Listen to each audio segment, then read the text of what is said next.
Bonjour, c'est Lia et Sandrine du podcast Femmes en Affaires, le podcast qui donne la parole à des leaders féminines inspirantes. Pour clore l'été en beauté, on voulait vous proposer un épisode tout en douceur avec Florence et Marjolaine Ferron. Les deux sœurs sont la relève désignée de l'entreprise familiale Maison Lavande. Elles succéderont à leurs parents, Daniel Joannette et Nancy Ferron, qui ont fondé l'entreprise en 2009. Maison Lavande confectionne plus de 150 produits de cosmétiques, de parfumerie et d'ambiance. Parmi leurs collections emblématiques, on retrouve Pure Lavande, Noisette et Lavande ou encore Sous-bois et Lavande. Ils s'inscrivent aussi dans l'industrie de l'agrotourisme puisqu'ils cultivent et récoltent leurs propres champs de lavande. En juillet, lors de la floraison des champs, on peut d'ailleurs se promener ou pique-niquer dans les champs puis y admirer le magnifique spectacle. Ils excellent également en e-commerce puisque lors de la dernière année, leur boutique en ligne a connu une croissance de 400%. Florence et Marjolaine Ferron sont officiellement devenues actionnaires de l'entreprise en septembre 2020. Elles dirigent respectivement la Fabrique des Filles, qui est le laboratoire de la Maison Lavande, et le département marketing et communication. On vous laisse donc découvrir ou redécouvrir la Maison Lavande sous un nouvel œil. Bonne écoute!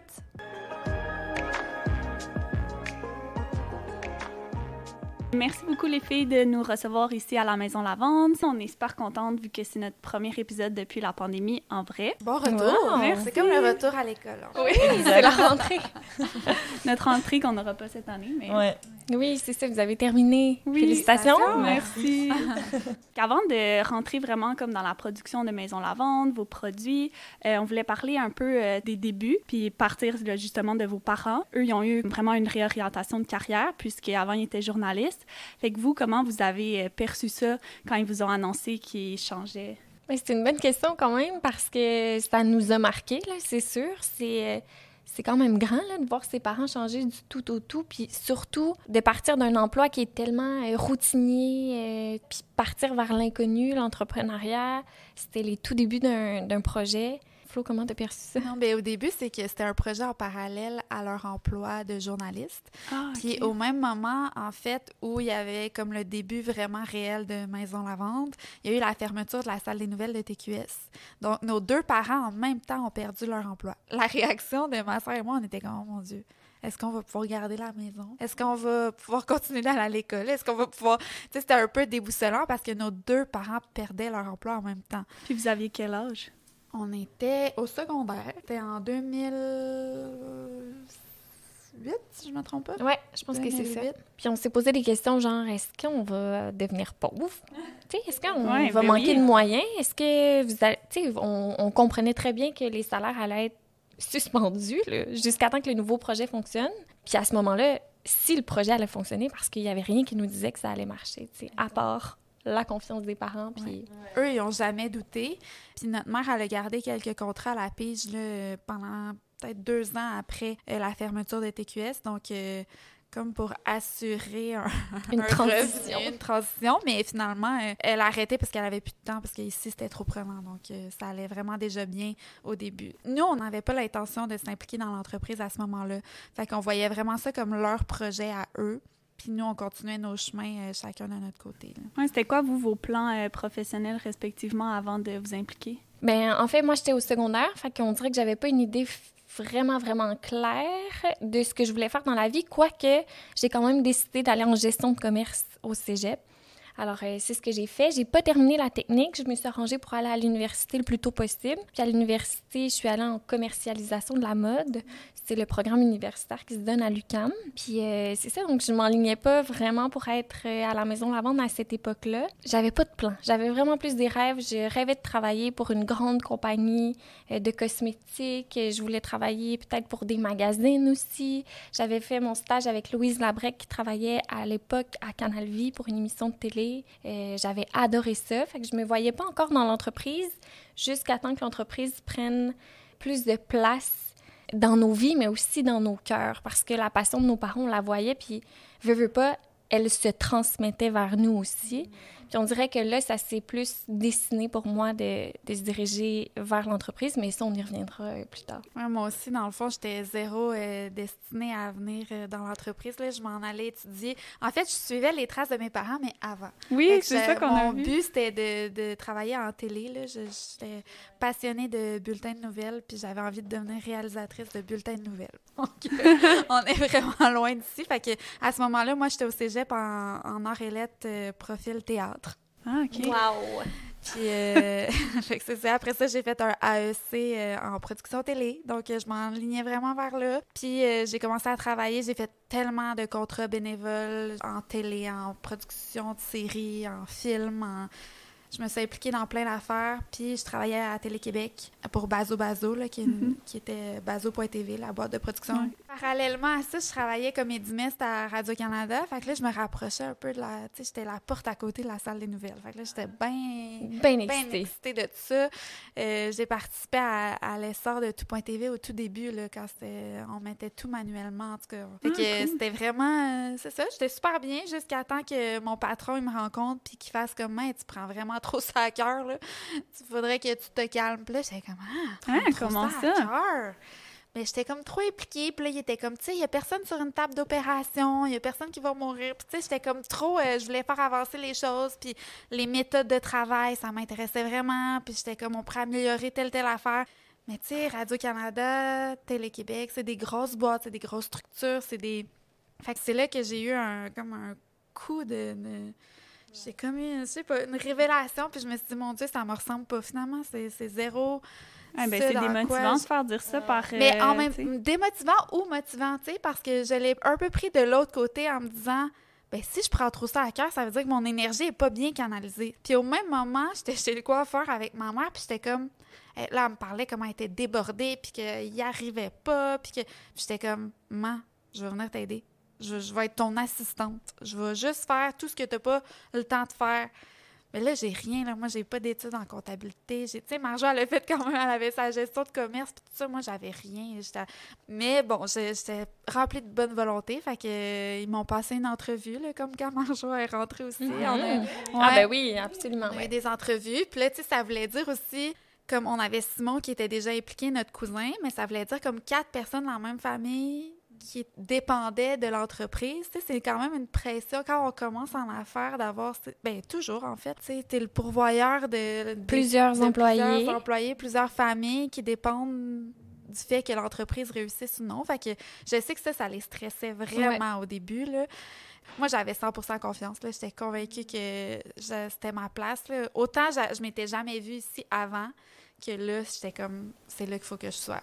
Puis t'as démissionné, puis t'es allée à temps plein ou t'avais fait, c'était un peu 50-50? J'ai démissionné, volte-face. J'ai démissionné complètement, puis je suis revenue ici à temps plein, puis j'ai commencé, je faisais des heures en boutique, je faisais des heures de bureau. Le graphisme était fait à l'externe à ce moment-là. Pour moi, ça faisait un non-sens. Je trouvais tellement qu'il y avait de perte de temps, fait que j'ai dit, je vais l'apprendre. Fait que j'ai écouté des tutoriels, puis j'ai commencé à faire les étiquettes. Puis tranquillement, pas vite, je me suis approprié ça. Puis en même temps, j'ai décidé de m'inscrire au HEC en management. Fait que j'ai fait un certificat. Puis après, j'ai plus eu le temps d'aller à l'école. Oui, ben oui.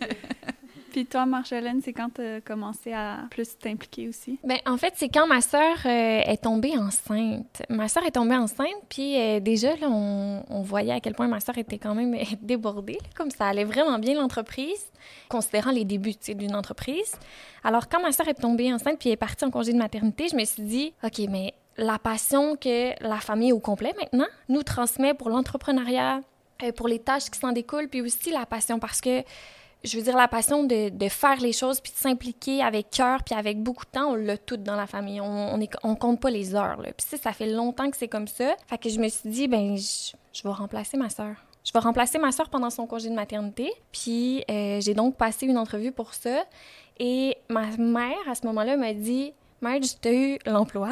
Tu vas pouvoir remplacer ta sœur pendant son congé de maternité. Puis si tu veux rester avec nous, ben fais en sorte que ces tâches-là que tu fais puis que tu assumes deviennent essentielles à l'entreprise. Puis qu'on puisse plus se passer de toi pour pouvoir rester toute la vie. Alors, c'est ce que j'ai fait, je pense. d'abord en ciblant les réseaux sociaux parce qu'il y avait de la place pour ça. C'était les tout débuts, rappelons-nous quand même. Là. Il y avait beaucoup de place à la créativité, à la création de contenu et tout. Puis je me souviens qu'au cégep, il y avait quelqu'un qui m'avait demandé « C'est quoi ta passion, toi, dans la vie? » Puis j'avais répondu « Instagram. » Ouais. Puis pas Instagram pour moi, nécessairement, publier du contenu, mais je me souviens que j'avais précisé je suis fascinée par le comportement des utilisateurs sur Instagram, ce qu'on publie, comment on réagit, les répercussions que ça a. Puis c'était vraiment, vraiment au tout début. C'était le début, là, on parle de 2015. Fait que c'était vraiment les débuts d'Instagram. Oui, c'est ça. Puis je me souviens même de l'algorithme, puis le thème d'Instagram. Je m'en souviens à cette époque-là. Puis c'était quand même, parce qu'on n'avait rien connu d'autre encore, mais c'était quand même ma passion. Ça me fascinait complètement. Alors, c'était comme ça que ça a commencé. Puis finalement, au début, quand Flo est revenue, c'était quand même quelque chose pour elle. Je le dis toujours, mais je trouve que c'est énorme quand même de revenir de son congé puis de réaliser que, comment tu dirais ça, Flo, que ses tâches sont comme divisées. Oui, bien, en fait, tu sais, tu pars d'un 40 heures, puis tu reviens, puis il faut qu'il y ait 80. Autant, avant de partir, tu te dis, mon Dieu, je manque de temps pour tout, que là, c'est quand même confrontant de devoir partager ce poste-là en deux, puis tu sais, c'est sûr qu'on a toutes des tâches le fun, puis des tâches moins le fun, dans tout, tu sais.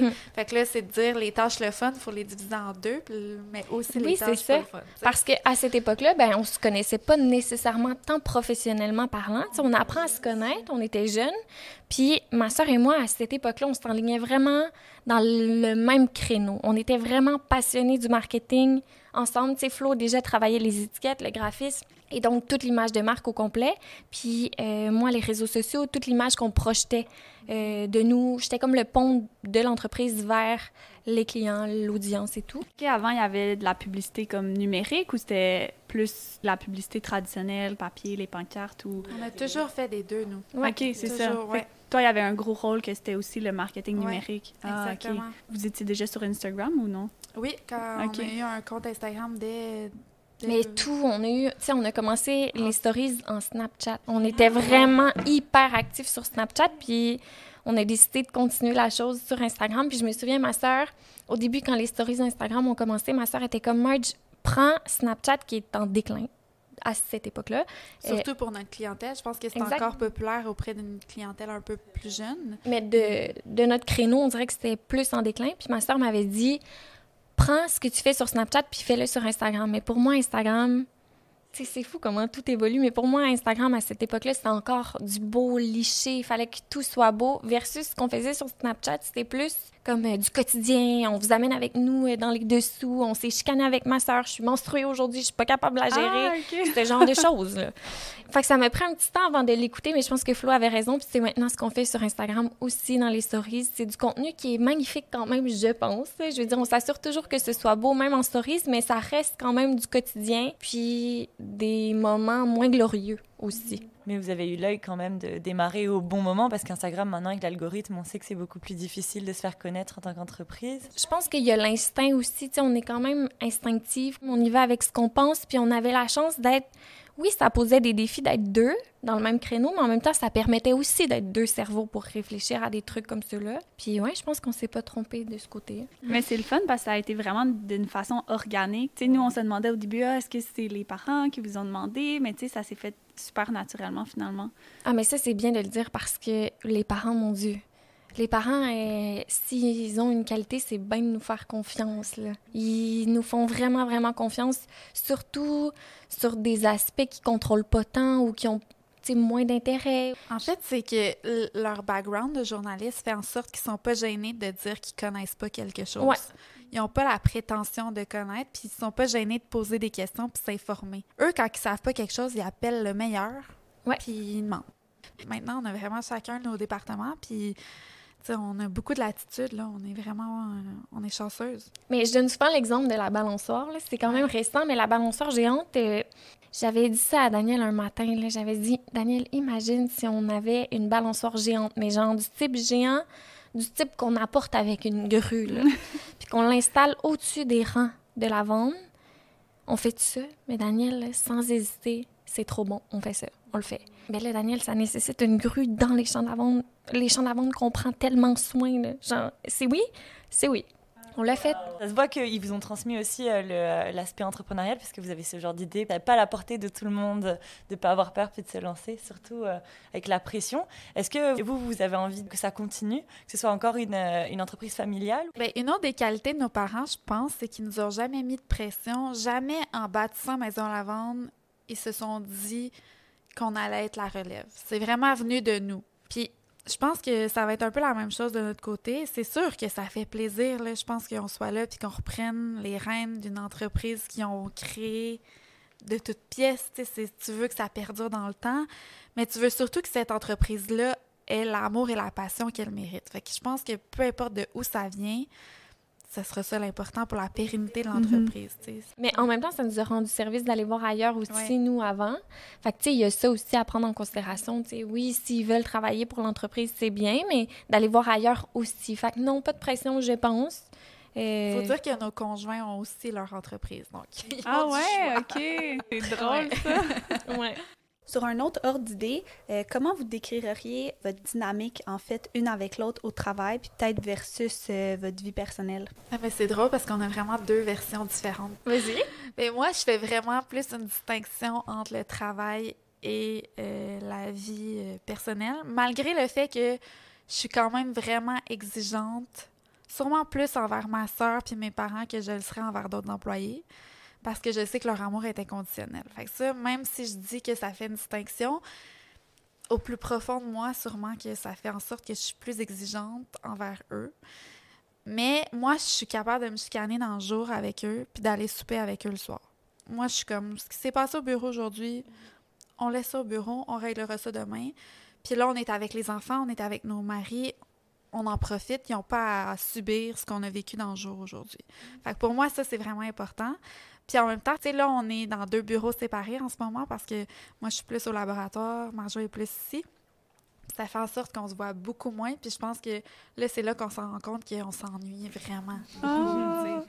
Nos petites conversations autour de la machine à café, là, tu sais, c'est le fun de parler de mon neveu, puis de parler de sa nièce, puis de, tu sais, fait que je pense que ça, c'est vraiment le côté super le fun qui nous manque en ce moment d'être séparés. Oui, moi je suis d'accord avec tout ce qui était dit, mais c'est vrai que Flo a plus de facilité avec faire une coupure. Moi, c'est plus difficile. Si on s'entend pas sur un truc pendant le jour, je vais rusher. Je vais rusher un peu plus le soir. On dirait que je le traîne un peu plus. Par contre, je pense qu'on réussit bien, puis on est tellement dans le quotidien. Tu sais, oui, physiquement, on est séparés, mais on travaille tellement conjointement ensemble que il va falloir, pour le bien de l'entreprise, avancer, puis passer à autre chose et tout ça. Je suis zéro rancunière dans la vie, c'est pas tant ça, c'est plus que je suis très émotive. Fait que ça fait en sorte que ça peut me toucher plus profondément quand je chicane, mettons. Puis c'est ça, j'ai plus de misère à m'en dégager. Mais le quotidien fait en sorte qu'on n'a pas le choix, là. Il faut comme y aller puis passer à travers ça. Fait que ça l'arrive que vous chicanez. Oh, oh là là. Oui, et puis c'est ça, l'exigence. On est quand même, tu sais, une entreprise de performants, tu sais. On a envie de performer nous-mêmes au départ. Puis oui, on est quand même exigeants les uns envers les autres. Puis oui, je sens que Flo, je me confie. C'est vrai que je sens que Flo est exigeante envers moi, plus que moi, je le suis envers elle pour 1001 raisons.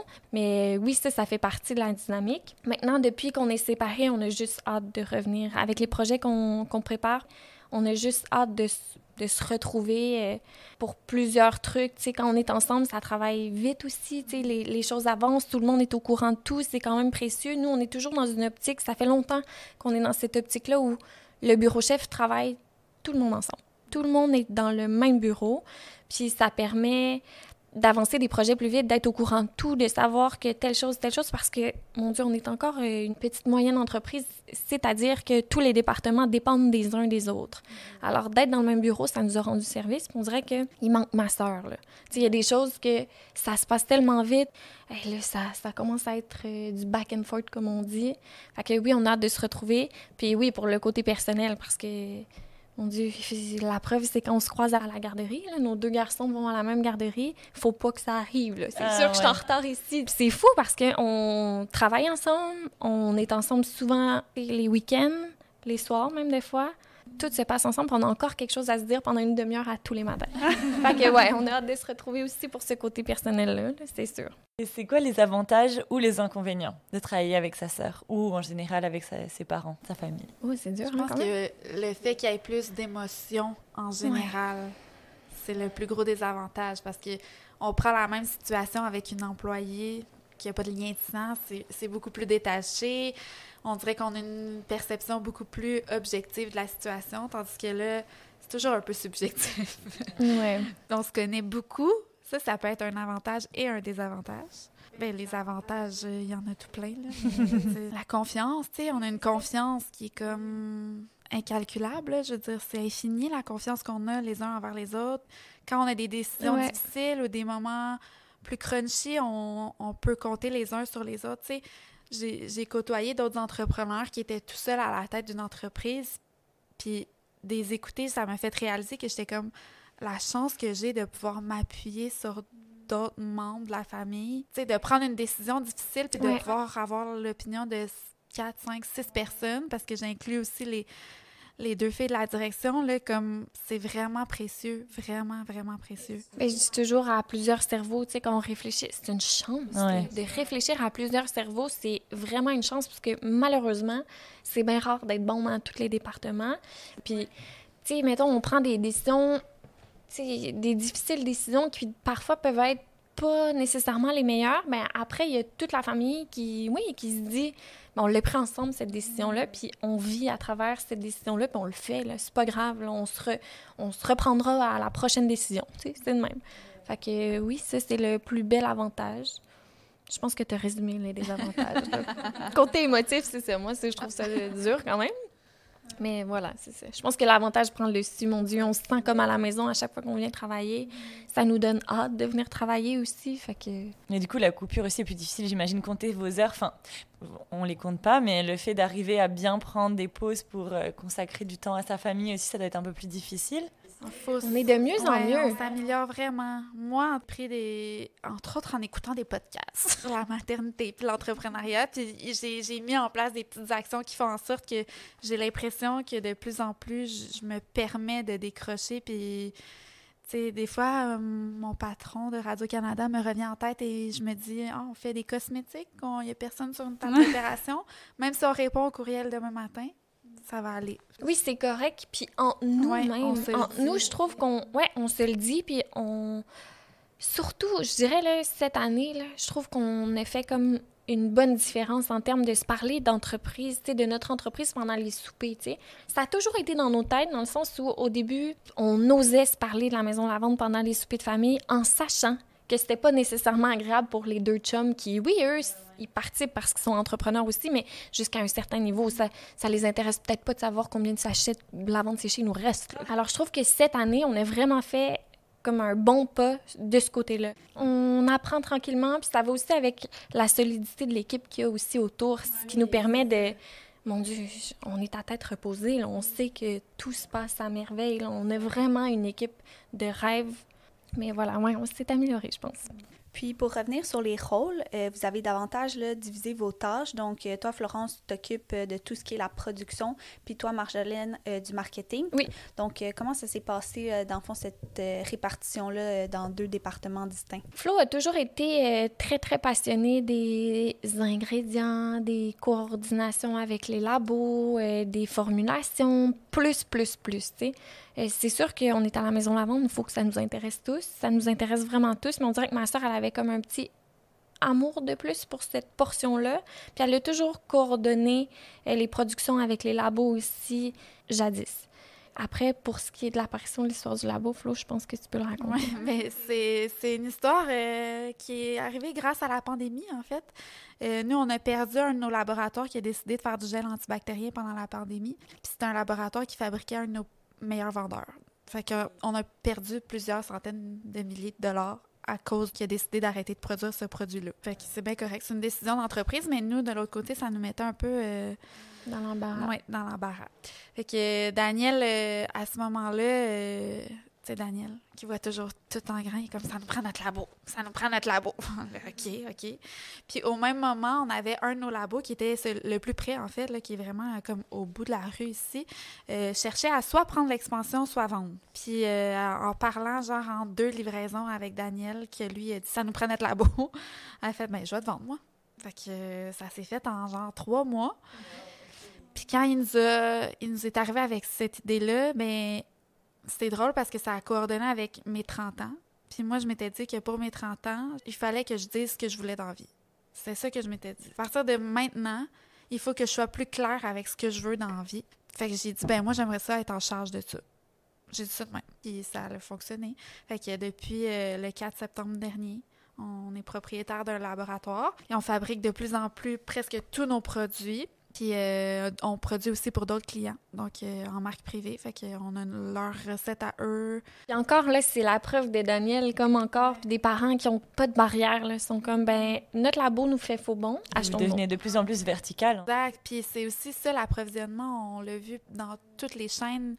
Ça a été vraiment... C'est encore vraiment difficile. C'est des comportements qui ont changé à jamais, d'après moi. Fait que c'est comme, pour l'entreprise, c'est vraiment une sécurité qu'on s'est acheté vraiment importante. On n'a pas de contrôle sur l'approvisionnement des matières premières, mais ça reste que, niveau production, on est quand même à 100% indépendant. Donc, ça a embriqué un autre projet qui était de bâtir une usine plus grosse et de rapatrier le bureau chef et la boutique en ligne au même endroit. OK. Ils sont ailleurs en ce moment. Non, ben c'est ça, c'est un projet qui débute. En fait, la boutique en ligne est à la maison mère et là, le labo est à part. Donc, le but, ça serait de rapatrier tout ça parce que la boutique en ligne aussi a pris beaucoup d'expansion et là, est comme au maximum de sa capacité. Donc, on va tout regrouper ça sous un même toit qui sera en fait, dans le quartier industriel juste à côté. Là. Donc, on devrait avoir la première pelletée de terre cet automne. Et en parlant du site web, nous, ça nous intéressait. Est-ce qu'il était déjà autant actif avant la pandémie ou est-ce que c'est la pandémie qui l'a fait exploser? Et deuxième question dans une, comment vous faites pour gérer une boutique en ligne pour de la parfumerie? Parce que les odeurs, c'est tellement particulier. Et comment vous faites avec ça? Est-ce que c'est parce que c'est vos clients habituels? En fait, pour la première question, on avait la chance d'avoir une belle affluence sur le site déjà avant la pandémie. Ça nous a rendu service, c'est sûr, pendant la pandémie parce que, ben, vous savez tous que tout était arrêté. Ouais. Alors, c'est sûr que ça nous a rendu service d'avoir un site Internet puis une boutique en ligne déjà bien établie. Après, oui, la pandémie nous a rendu service. Les gens se sont tournés vers l'achat local. On n'avait pas non plus les boutiques pour s'approvisionner. Alors, les gens nous faisaient confiance puis magasinaient sur notre site en ligne. Alors, oui, c'est sûr qu'il y a eu une belle différence de ce côté-là. Puis, pour la gestion d'une parfumerie en ligne, c'est une bonne question, j'adore ça. C'est sûr qu'il y a tout un travail de discours autour de chacun des produits. On en parle aussi beaucoup sur nos autres plateformes, puis on les décrit le mieux possible, puis on prend tous les outils qu'on a pour les diriger le plus possible, puis les guider vers ce que ça sent, vers l'histoire derrière la collection, vers la création, parce que ça reste nous qui les créons, puis là, il y a un avantage, parce que c'est nous qui l'avons créé. C'est donc facile pour nous de transmettre l'information, puis de la décrire du mieux possible. Ça part d'une image, on a choisi les notes, ensemble, fait que c'est un peu plus facile de ce côté-là, considérant que c'est nos créations. Puis aussi, nos boutiques physiques sont là aussi pour ça aussi, tu sais. On en a 3 pour l'instant, bientôt 4. Des micro-boutiques en centres commerciaux. Puis oui, je crois que les gens vont là pour sentir nos collections, puis après se les noter, puis savoir ce qu'ils auront envie de commander en ligne ensuite. L'autre point, c'est que nos clients ont une confiance aveugle. Oui, c'est la chose qu'on ne prendra jamais, jamais, jamais pour acquis, mais qui nous surprend encore à chaque lancement de collection. Vous savez, on lance des collections en même temps en ligne et en boutique physique, puis il y a des ventes là, en ligne. Des gens qui n'ont jamais senti cette collection-là, qui lisent les notes, ça les interpelle, ils ont confiance en notre processus de création, puis achètent. C'est sûr que la confiance nous surprend à tout coup. Là. On remercie tellement les gens pour ça. Là. Mais moi, c'est ça. Moi, je trouve que vous avez une des clientèles les plus fidèles. Je pense que c'est parce que vous êtes tellement authentique que les gens vous connaissent. Ça fait qu'ils ont confiance en vous. Ça, c'est le fun. Mais on a des produits aussi pour la maison. Oui, fait que les gens qui sont plus frileux, par exemple, d'essayer une eau de corps ou une lotion pour le corps, ils vont peut-être se tourner plus vers la bougie pour commencer. Puis ça aussi, ça nous rend service de ce côté-là. Mais oui, la confiance des gens, je vous le dis, là. À chaque lancement, on se le dit, puis on est comme, mais voyons donc. C'est incroyable. On le voit, les gens aiment vraiment ça. Ils ont vraiment un attachement, on dirait, je trouve, à la boutique, dans les commentaires, puis aussi quand ils viennent l'été, là. Oui, c'est ça. Puis quand ils viennent ici, ben tout le monde est là. Toute l'équipe qu'ils ont vue sur les réseaux sociaux est là sur place. Fait que je pense qu'il y a comme un sentiment d'appartenance qui se concrétise, tu sais. Ils sont là, puis ils nous voient, puis ils nous jasent, puis c'est la même personne. Puis ils ont juste à venir ici, puis tout le monde est là. C'est un peu la force des réseaux sociaux aussi, je pense. Ça vous aide à avoir une belle vitrine. Absolument. Authentique. Ah oui, 100%, vraiment. Puis c'est facile pour nous de faire du contenu parce qu'on porte plusieurs chapeaux. On est passionné aussi par ça, par ce partage-là qu'on peut s'offrir avec les gens. Puis quel bel argument de vente de venir essayer les produits ici. On vient dans un endroit magnifique pour essayer des produits et en plus on encourage une entreprise locale. Donc je pense que vous avez beaucoup de force dans votre panier. Oui, c'est fin. Puis justement, moi, je voulais peut-être parler un peu du processus créatif. Comment ça se passe, les étapes de la récolte, en fait, jusqu'à la mise en vente d'un produit? Je ne sais pas si vous pouvez résumer un peu. Oui, c'est beaucoup. C'est différent selon, par exemple, si on parle d'une création d'une fragrance. Là, comme Marjo l'a dit un peu, on part vraiment d'une image, de quelque chose des fois, on part d'un parfum qu'on aime, des fois, on part d'un souvenir. D'un souvenir. Vraiment, ça peut être de tous les sens, mais principalement une image qu'on veut recréer en odeur. Nancy, elle a été parfumeuse dans un jardin pendant ses études. Donc, elle a des compétences olfactives, merci, qui sont vraiment supérieures à la moyenne. Vraiment. Fait que, puis, elle a des connaissances aussi au niveau des termes, puis elle sait quoi dire aux parfumeurs pour représenter l'image qu'on veut, dans le fond. Fait que ça, c'est pour les parfums. Sinon, pour les produits, bien, on va partir aussi d'un produit, on s'entend là au niveau cosmétique, pas mal tout a été fait. Là. On révolutionnera pas la roue, mais on va partir d'un produit qu'on aime ou d'une matière première qui va nous allumer par ses bienfaits. Puis, on va créer un produit qui va s'en découler après avec des chimistes. Parce que moi, je suis pas chimiste, moi, je suis pas chimiste. Fait qu'on veut vraiment que les produits soient sécuritaires et tout. Donc, on va travailler avec un chimiste. On va faire des tests, beaucoup de tests. Beaucoup d'échantillons. Ça, c'est le plus long, la période de test. Même les premiers tests, tu sais, juste pour trouver le produit pour qu'il soit à la hauteur de nos attentes. Oui. Qui correspondent au type de peau. Vous avez vu, on a comme 10 filles en bas qui testent avec comme des peaux acnéiques, des peaux sèches, on a tous les types de peau. On va essayer ça. On a une peau hyper sensible là, qui réagit à toutes les fragrances. On va y donner. Fait que merci beaucoup, les cobayes. Nos cobayes sont en bas. Fait que, après ça, on récolte les commentaires de tout le monde. On fait les ajustements. On repart en test. Donc, cette période-là, c'est vraiment très long. Puis, une fois que le produit final est approuvé, bien là, on va aller en stabilité. Et c'est un minimum de 3 mois où on doit voir comment le produit va réagir dans la bouteille qu'on a choisie. OK. Il doit survivre à plusieurs tests de chaud, de froid, de lumière. Donc, on va faire tous ces tests-là pendant 3 mois. Puis, au bout de 3 mois, si ça, c'est stable, on part en production. Et seulement si ça, c'est stable. Alors, si jamais ça ne l'est pas, il faut peut-être changer quelque chose dans la formulation, puis là, on repart. Nous, on a une collection que ça fait 2 ans et demi qu'on travaille dessus, puis on va y arriver. On va y arriver un jour, mais pas prête. OK. Bien, ça, je me demandais, au total, c'est combien de temps? Mais ça dépend. Il y a des produits qu'on peut sortir en 3 mois. Il y a des produits que ça prend, comme là, ça fait 2 ans et demi, puis elle n'est pas prête. Le graphiste, les bouteilles sont choisies, tout est fait. Mais le produit dedans, il n'est pas à la hauteur de nos attentes. Puis j'imagine qu'entre une bougie et faire un soin pour le visage, il y a quand même une grosse marge de différence. Vraiment. Puis des produits qu'on a déjà, c'est comme une lotion pour le corps, c'est rapide parce qu'on a déjà la formule de base, on change la fragrance. On stabilise. On stabilise pour 3 mois. Puis on est parti, mais quand c'est un nouveau produit, comme une nouvelle crème visage, un nouveau masque, peu importe, ça, c'est vraiment plus long parce qu'on va travailler des nouvelles matières premières, une nouvelle formulation complète. Donc ça, c'est beaucoup plus long. OK. Puis est-ce que tous les champs de lavande, c'est ça que vous utilisez pour vos produits ou vous devez en prendre d'ailleurs? Ou... Est-ce que vous avez des champs secrets pour vos produits? On utilise la majorité, mais on a aussi un mentor en France qui peut nous fournir si jamais on a besoin. Ça reste la même qualité. C'est notre mentor depuis le jour 1, donc c'est lui qui nous a tout montré. Là. Donc ça reste exactement la même chose de son côté. Ah, mais du coup, c'est des lavandes, c'est la même espèce que celle qu'on a Pas nécessairement, non. Nous, on utilise la lavande fine anglaise dans nos produits. Okay. C'est la plus fine, c'est la plus délicate et c'est celle qu'on peut se permettre d'utiliser dans les produits de parfumerie ou les produits d'hygiène Par contre, en France, en majeure quantité, c'est le lavandin qu'on cultive. Ça, c'est un hybride qui a été créé vraiment manuellement, là, humainement, pour fournir à la demande de la France. On en a aussi ici. C'est plus difficile à cultiver dans notre climat à nous, mais on en a. Par contre, on ne l'utilise pas pour les produits. En France, par contre, quand on bénéficie d'huile essentielle de ce côté-là, c'est sûr que c'est l'huile essentielle de lavande fine anglaise. Il faut s'en assurer. Oui, c'est ça. C'est une qualité, c'est un standard de qualité qu'on ne peut pas négliger. Exact. C'est vraiment... Okay. Parce que je me disais, si vos produits sur la boutique en ligne augmentent, est-ce que vous allez devoir planter d'autres champs, augmenter votre... Bien, on a encore de la place pour planter d'autres champs, puis c'est dans les projets aussi. Il y a aussi ceux qu'on rotationne tranquillement, comme juste derrière les arbres, à droite, c'est un nouveau champ qu'on vient de rotationner. Okay. Donc, voilà, c'est ça. Fait que oui, on a de la possibilité, mais oui, c'est sûr que plus la demande augmente, plus il va falloir augmenter l'approvisionnement aussi. Moi, ça m'intrigue. C'est avec le changement climatique, est-ce que ça impacte vos plantations, vu que justement, c'est une lavande qui est adaptée plus au climat d'ici?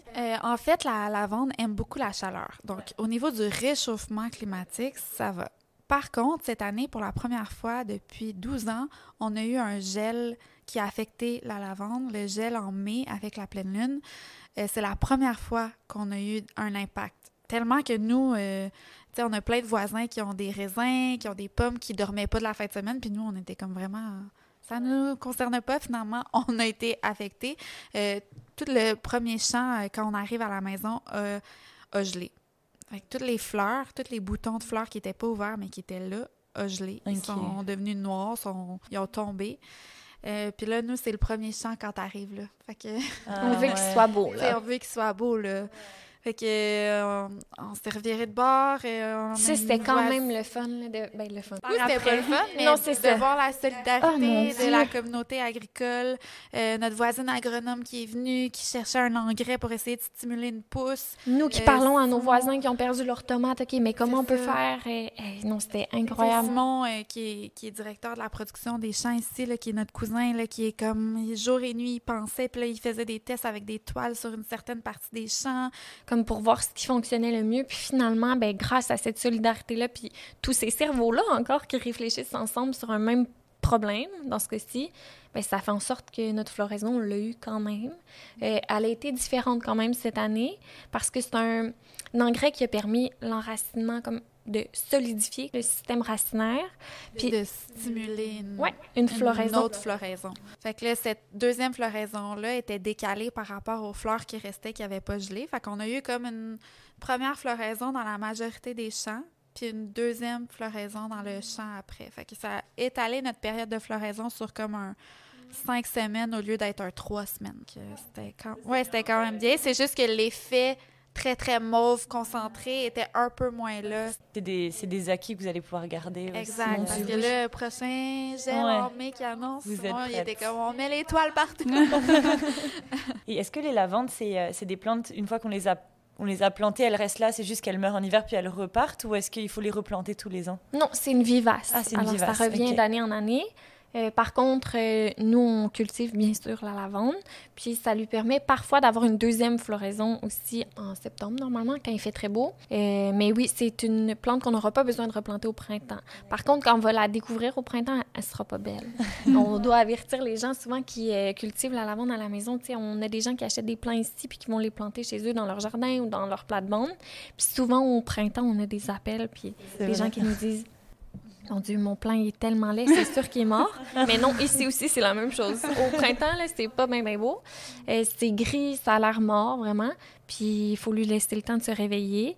Puis c'est ça, ça prend un petit temps avant que cette vivace-là se réveille puis s'épanouisse. Puis après, ben, en juillet, ça devient fleuri puis c'est magnifique. Vraiment un spectacle incroyable. Puis il faut le voir, on dirait qu'en vrai, c'est 100 fois plus impressionnant. C'est vraiment, vraiment beau. Mais moi, j'ai jamais vu ici, mais je viens de la région où il y a de la lavande, donc j'ai déjà vu les champs, c'est tellement beau. Oui. Mais c'est sûr que je vais venir l'été prochain. Oui, une mini-représentation quand même. Oui, c'est quand même le fun de voir ça ici. En France, c'est sur des kilomètres et des kilomètres, puis c'est du lavandin en grande partie, alors c'est plus haut sur tige aussi. Les épis de fleurs sont un peu plus fournis et plus longs, donc ça fait vraiment un effet wow. Ouais. Nous, on a un champ à côté maintenant de lavandin qui se porte plutôt bien quand même. Quand même, cette année, il nous a surpris vraiment. C'est sûr qu'on a des pertes chaque année, des pertes qu'on peut pas remplacer dans les médias parce que ça leur prend quand même 3 ans avant d'atteindre leur pleine maturité. Alors, tu sais, le champ de lavandin, par exemple, il faut assumer qu'il y a des petits trous. Donc, pas comme en France. T'sais, en France, le climat est là pour ça, c'est la bonne terre et tout. Alors, oui, c'est fait très soleil, hein? Fait qu'il y a des petits trous, mais quand même, effectivement, le lavandin nous a surpris cette année. Mais je trouve que ce qui est bien aussi, c'est qu'ici, c'est valorisé. Nous, c'est devenu tellement banal. Chez mes parents, il y en a partout, puis je les regarde même plus, parce que j'ai l'impression que c'est juste normal, mais du coup, on s'en occupe pas vraiment. Il n'y a pas d'installation dans les champs de lavande, il n'y a pas des balançoires géantes, des endroits aussi mignons. L'agrotourisme au Québec est vraiment quelque chose d'important, puis de beau à voir. C'est comme une reconnaissance qu'on a envers la terre. Vous rendez vraiment ça une expérience full belle. Et du coup, pour terminer, donc, c'est quoi votre conseil pour une entreprise familiale ou quelqu'un qui veut travailler avec ses proches? C'est quoi les conseils que vous donneriez à quelqu'un qui a envie de développer une belle relation de travail avec sa famille? Je dirais que l'important, c'est de trouver chacun votre place. Parce que quand tu es occupé à faire tes tâches, puis à bien les accomplir, tout le monde a sa place, puis ça peut juste bien rouler. Puis après, de profiter du fait que vous pouvez compter les uns sur les autres, de le reconnaître, puis de le chérir, parce que de le prendre pour acquis, je pense que c'est là où ça devient un problème. C'est là où le ton peut devenir un peu différent, puis de se rappeler que cette personne-là pourrait être un employé, un collègue. Donc, je pense de faire attention à ça, et de ne pas prendre pour acquis l'appui de tes proches. Ça serait ça mon conseil. Oui, puis d'en profiter aussi parce qu'il faut reconnaître que tous n'ont pas la même force ou les mêmes forces situées aux mêmes endroits, disons. Fait que d'en profiter puis d'oser en profiter, de demander conseil puis de pas avoir peur de, je sais pas, d'aller voir ce que ce cerveau-là va penser. On dirait que, en tout cas, dans notre cas, ça nous rend service vraiment. Puis oui, de garder en tête que c'est vraiment une chance aussi de pas penser nécessairement que ça pourrait pas se passer parce que j'entends beaucoup ça, moi. « Oh mon Dieu, tu travailles avec ta famille, je pourrais jamais faire ça. » Mais attends, c'est pas nécessairement vrai. Peut-être même que ça pourrait vous rendre service dans votre dynamique familiale, vous le savez pas. C'est pas évident, c'est pas facile tout le temps, mais en même temps, de pas tout de suite penser que c'est impossible, tu sais. Nous, nos caractères sont tellement différents, je parle de ma sœur et moi, puis pourtant, on a trouvé un moyen que ça fonctionne. Fait que... C'est d'accepter la complémentarité. Ouais. De l'accueillir puis d'en profiter. Je pense que ça serait ça le meilleur conseil. Absolument. Super. Ben, ça finit bien l'entrevue. Merci. Merci beaucoup. Merci les filles. C'était très agréable. Merci d'avoir écouté cet épisode du podcast Femmes en affaires et on se retrouve le mois prochain. Si vous aimez notre contenu, n'hésitez pas à nous suivre sur nos réseaux sociaux.